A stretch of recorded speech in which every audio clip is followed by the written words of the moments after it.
Welcome back. Forgive me for this lighting. I have no idea what I should be doing with it. I'm near a window. People say if you're near a window, then everything will be fine. I am Miss B, and you are watching and listening to me on Miss B's Academy. I want to say thank you to all of my 56 subscribers. I really do appreciate you. Thank you for liking, watching, sharing, subscribing. Thank you so much. Please get my watch times up. Please share this with somebody who's on the same journey we're on, working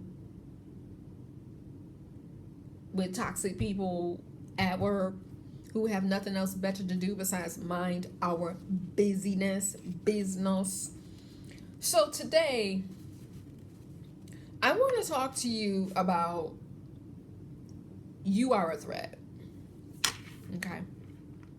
If you're watching this, you're a threat. Because I'm a threat. Because we're a threat. Now, what I want to do, I know many of you probably aren't very religious, and no tea, no shade, no judgment. Both of my parents are pastors, right? And I'm very grateful that they are, because the region I'm in, people constantly tell me that they're religious, but I would like to see the perfection of the religion in the actions of the people, right? People will constantly tell you that the religion is perfect. The religion is, I no doubt about it, probably is perfect, right? I'm gonna leave it down. Right. But we don't see that level, we don't see that in people's behavior. Now, we cannot be perfect because the only perfect one is the Almighty, Jah Rastafari, right? Jehovah for Jews, God for Christians, Allah for Muslims, Yahweh for West Africans, the Waymaker. Oh, don't get me singing, my Jesus is a Waymaker, right? So I want to talk to you about Saul, who at one point in the Bible was the current king of Israel. And then I want to talk to you about David, who was anointed to be the future king of Israel. So Saul, we enter into this story as Saul being the current king of Israel. Okay. Now, God had taken his hand off Saul because Saul wasn't listening. So when God has his hand on you, that means no one can touch you. When you are in covenant with God, you have the ultimate protection, right? So Saul had fallen out of covenant with God, and eventually he took his hand off him. So what did Saul do to just fall out with the Almighty God, right? So Saul was told to go into a nation and to kill everything and bring nothing back. Okay? Nothing back. Kill everything. Everything is not good in my sight, so kill it. Don't bring anything back. Saul goes out and he kills what he thinks he should kill. And then he decided to bring some stuff with him because, like, who is God? Like, he's just the one who anointed me and appointed me, the one who has his hand on me, the one that makes me invincible and so powerful, and one who covers me, right? So he just disobeyed him, right? And so Saul kept doing this. And so God spoke to, I think his name was Elijah. And Elijah was the one who God would talk to and say, I need you to anoint the future king of Israel. I'm tired with Saul, right? And so Elijah was sent to the house of Jesse. And Jesse had sons. So when he went to the house of Jesse, Jesse presented all of his, he presented his sons. Now, I want you to pay attention to this part because this part is really important. I believe he went to a palace. I believe these people lived in a palace, right? And so people who live in palaces, right, they have nice clothes. They smell really good. It's air conditioning. It's really nice. I've been to a couple of palaces. I lived in one at one point in my life. I've also lived in a castle. Long story, not important. I travel for a living and teach, right? So Elijah was asking, is it this one, Lord? Is it this one? None of the people sitting in this air conditioning place with really nice clothes, those people weren't appointed. They weren't anointed to be the next king of Israel. So Elijah says to Jesse, he says, do you have any other sons? He says, yeah, I have one out in the field. Listen very closely to what I'm about to say. The dinner and everything was already made, because these people were under the assumption that, of course, obviously, one of us is going to be chosen because we live in a palace. What? He says to these people, living in this palace with these nice clothes, smelling good, okay? We will wait for David. These people waited for somebody who literally would be called Lord of the Sheepdog, because he was a shepherd boy. He was a shepherd boy. People in a palace had to wait for the shepherd boy to come to the palace, to bathe and come down, to present himself. And then he was chosen as the future king of Israel. Okay? Now, you should read the description of David in the Bible. So I already said that these people in the palace, right, they had nice clothes, they smell good. But the description of David in the Bible completely embarrasses everybody that's in the palace. Read about it. I wish I knew the scripture. If I find it, I'm gonna put it down below. So David, once he got anointed, do you think he went out to be the future king of Israel? No, he went right back to being Lord of the Sheepdog, because he still had some trials and some tribulations and things to do before he was appointed to where he was going to go. Now, he was already anointed the king of Israel. We already said that. So anytime David went somewhere, he was called to go there. He was called, right? So he first got called to bring sandwiches to his brothers who were soldiers, right? Where he encountered Goliath. And where the soldiers looked scared. I don't even know where Saul was, but the soldiers looked real scared. David turns around and says, who is this man talking about my God? This uncircumcised fool. Who is this fool talking about my God? The Lord. What? He crazy. Not only did he notice it, he didn't even show any fear. Okay? Then he asked the right question. He said, what do I get if I kill this fool? Right? That's what he said. What do I get if I kill him? And I think someone told him, you get one of the King Saul's daughters. And he kept asking the right question. Right? This man does not live in a palace, but he has good brains enough to know to ask the right question. What do I get if I kill him? Okay. Be careful how you treat people who sit outside, those shepherd boys. Be careful, right? So he kills Goliath. Okay? 3 stones. I think it only took 1, but he only needed the faith the size of a mustard seed to even do that. Right? Later on, the Philistines are looking for David, but also King Saul is trying to kill David, right? I don't remember when this happened, but at one point, Saul had killed 1,000 people, but David had already killed 10,000 people. And so King Saul was thinking, what more can this man have but the kingdom? And so you know what he did?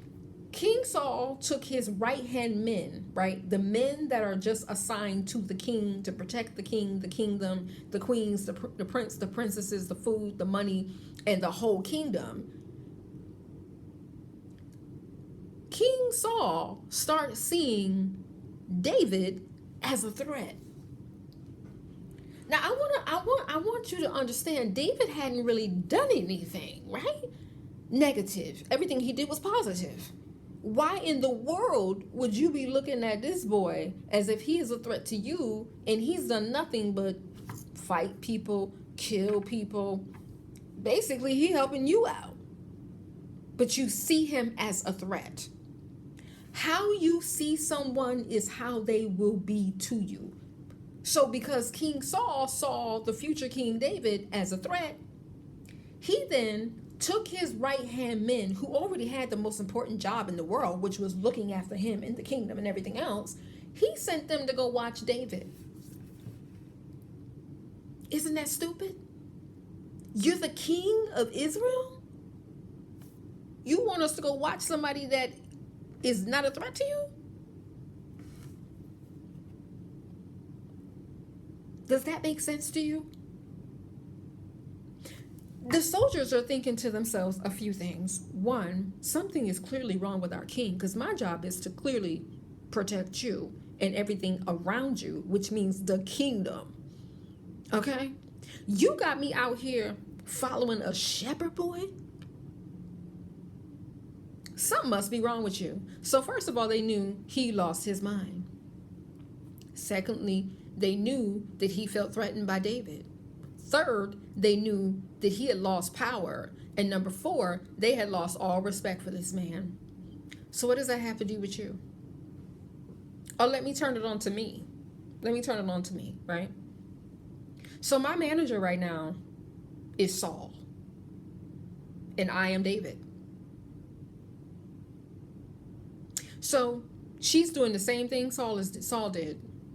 She has the cleaners out here following me around because I refuse to sit in a staff room, because them staff rooms are packed with people talking and complaining and saying things they shouldn't be saying. And when I walk in, they act crazy, and when I walk out, they act like they got some sense. We're not going back there. She has everybody watching me. Anywhere I try to sit, people try to bully, control me, gaslight me, manipulate me, poke me, prod me, and provoke me. And because they can do none of these things, they go to her talking about me. Right? The manager sees me so much as a threat that she's splitting her resources. She's allowing these people to get into her ear. You know, Miss B is sitting in the room. She's sitting here. Oh, she's doing this. Oh, she was sitting outside reading a book. I'm sitting outside reading a book. How is that your business? Every single person in this school spends their time focusing on me, where I am, what I'm doing. Why? Because they see me as a threat. What do? Come to work on time, do my job to the best of my ability, mind my business at all times, and go home to the life I've been blessed with. That's all I do. There's one more thing. I am the most popular educator at this school. These kids love me, but their love isn't really all that real.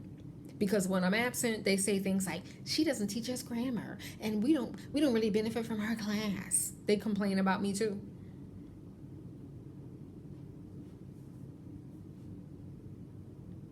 But I'm a threat. I'm not doing anything, but I'm a threat. I was sitting outside today minding my business, reading a book, when two people come up to me saying, it's hot outside.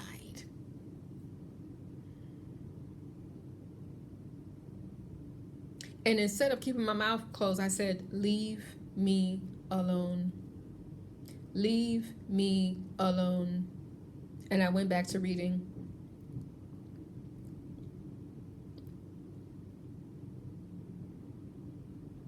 Now, mind you, I should have kept my mouth shut. But at this point, I'm just like, it's Friday, right? We have a half day.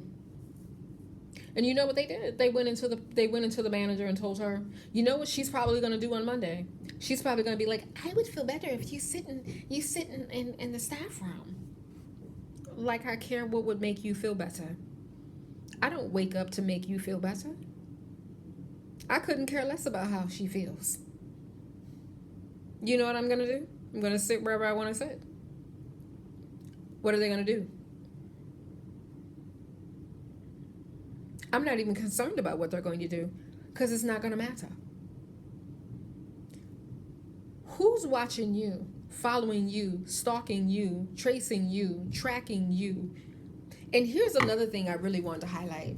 This, Saul thought that David was undermining his authority. David wasn't doing anything to anybody but being a shepherd boy, minding his business and helping out. It's not his fault that you were probably nowhere to be found when Goliath was there, and that all of your men were afraid to face a giant. You're the leader. If the leader is scared, do you not realize that those who are following the leader, they're going to be scared too? So if you show fear as a leader, of course the soldiers are going to show fear. David had to come and be like, this uncircumcised giant fool putting his mouth on my creator. I'm about to take, not only about to take him out, I'm taking all these other mofos out too. What?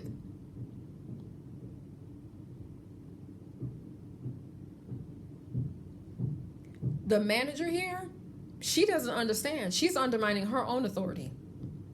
All I'm doing is sitting outside, reading a book, minding my business, not bothering anybody. Because let's face it, when they have the girls outside during the assembly, it's still hot. They got them right there.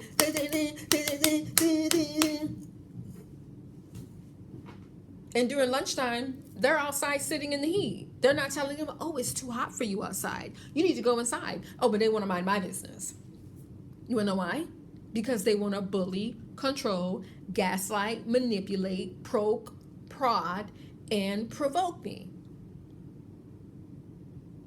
You know what's going to happen? I'm not going anywhere but where I want to go. You have a problem with it, you can write me up. Not that I care about your write-ups. I've been all over the world with a pretty much squeaky clean reputation, and all of a sudden I get here and everybody wants to, oh, something's wrong with Miss B.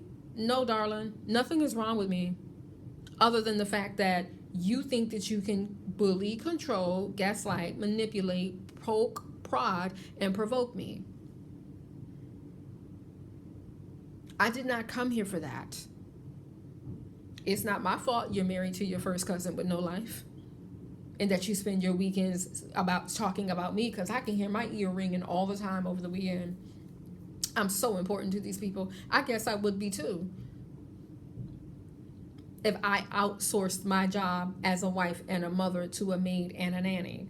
And this is not for people who use maids and nannies properly. If you understood where I am, there's some stuff you would see, you would be like, yeah, these people are just using these folks. They're using and abusing them. There have been international stories about people hitting their maids, pushing them down. There's a lot of stuff. And their nannies. A lot of stuff. I don't feel no waist tied about these people. I'm a threat. And until they find another place for me to be, I'm just going to still be who I am. Because however they see me is however I will show up. Wouldn't it just be easy to see me as a blessing? Therefore, you could see me as a blessing. But if you think of me, if they thought of me and perceived me as a blessing, then I would bring forth blessings. Because that's all I've ever really done here. And at the end of the day, all I really want is these people to leave me alone. I don't want anything from them. If I was dying and they had the cure, I would rather die. I'm going to just be honest. You're a threat. And I want you to know that you're not alone, because I'm a threat with you. And you know what I'm going to do? I'm going to keep laughing and smiling and giving people my silence, because you know what? I control me. I'm in control of my emotions.